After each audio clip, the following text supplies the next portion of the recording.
Welcome everybody to another Voice of Nick video editing show. We're doing more of our Metal Gear Solid 2 review, and we're working on two things this time. Number one, the curtains effect for our 4x3 screens, like this one. Number two, the opening title card. So first off, we could probably do the curtains. Let's grab a screenshot for reference. Oh. Photoshop taking over.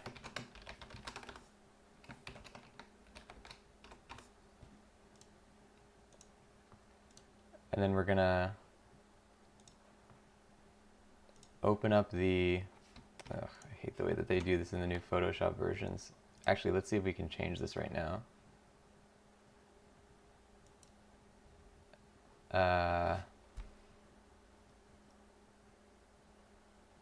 It's probably in the settings.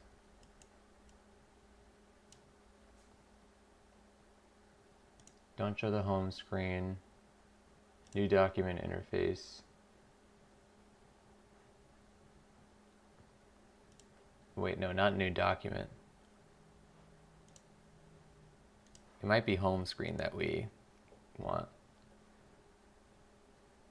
Because this is now Photoshop 2021.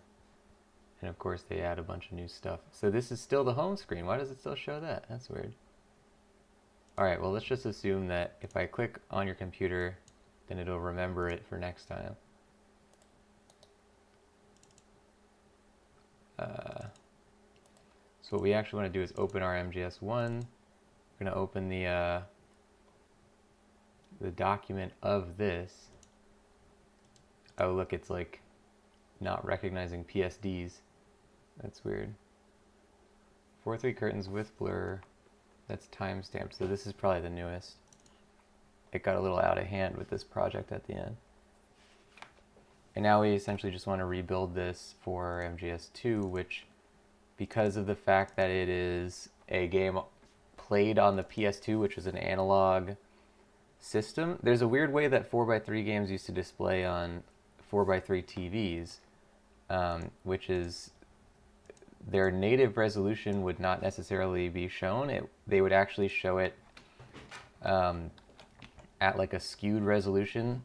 So you'll see here that it doesn't fit. And the reason being, yeah, you can see right there, it's got some stuff on the sides. Because it would actually be instead of a ratio of 4x3, the analog TVs would have a ratio of 7:5, I believe, which was it was something about like, because the TV itself looks 4x3, but then it would unpack it at a different rate because of the way the interlace works. It's pretty strange stuff, but we don't really have to deal with that anymore these days. So what we can do here is either, let's just duplicate this layer here. The scratch discs are full. I don't know about that one.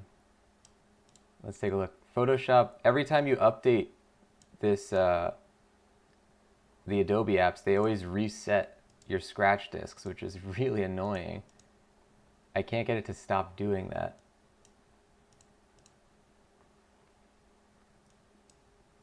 And the scratch disk being the thing that temporarily caches files to work for your project. And if it is full, then you can't do anything. So we'll just raise this up. It's not going to be that big of a deal that it's slightly blurry, because it's not like, yeah, we actually intentionally blurred it in order to match the blurriness level of the video.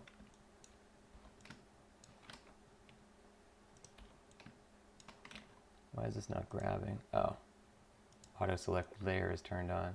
Yeah, it's so stupid that like Adobe's like, they will import some of your settings, but not all of them when they update their apps. I mean, I still do really like the way that Creative Cloud works though, so I can't complain that much. Okay, so this is good. Just delete any extraneous stuff. And I'm not sure why it is dark underneath here. Is that the brightness contrast? Yeah, this will not apply once we have an invisible layer, I believe. Not entirely sure. Welcome Chef Shard into the show. Let's get an exclamation mark high for Chef Shard joining. You found one of our secret streams in which I edit YouTube videos. Welcome on in. See, yeah, this is... They're just giving us all of the new stuff again because we're on a new version of Photoshop. I guess it doesn't happen that many times a year, but it's still annoying.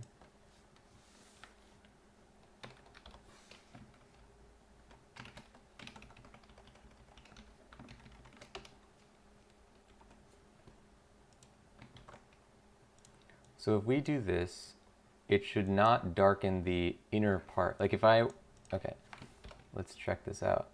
If I open a PNG of this, oh, look at that, there's a new layer button. You guys probably can't see it because my head's in front of it. So number one, let's add a layer of red. Number two, see if we can delete a piece of this. Yeah, that does not delete anything. Good. Right. So it didn't darken the inside. Now we're going to bring this in.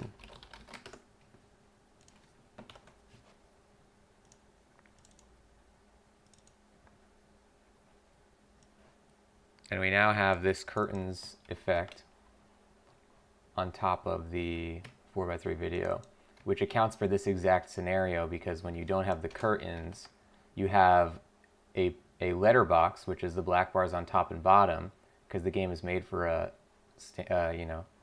full screen or 4x3 television, and you also have a pillbox, which is the bars on the left and right. So the game itself exists in a square, a smaller square within a larger square. And to differentiate that so it doesn't look stupid, we put these movie curtains on there so that you only have the letterbox of the original presentation of the game visible during these shots.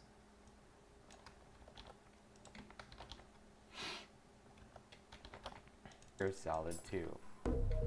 Okay, so now all we got to do is put that on top. Kojima in a nutshell, this is probably the game that describes him best, like really. I'm curious, however, if this is the same. Let's take a look at this. The exported MGS1. Do the curtains look the same? Ladies and gentlemen, rampaging. Yeah, I think they do. I wasn't sure if they were darker. No, they're the same.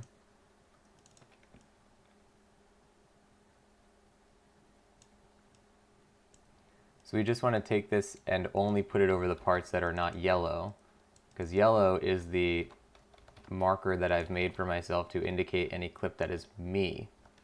And if I'm on screen, that's in 16:9, so we don't want the curtains.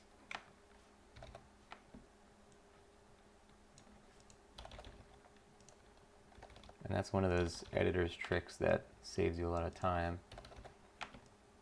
later if you plan it ahead.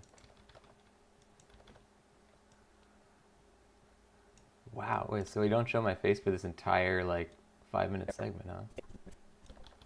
Unless I just mismarked it.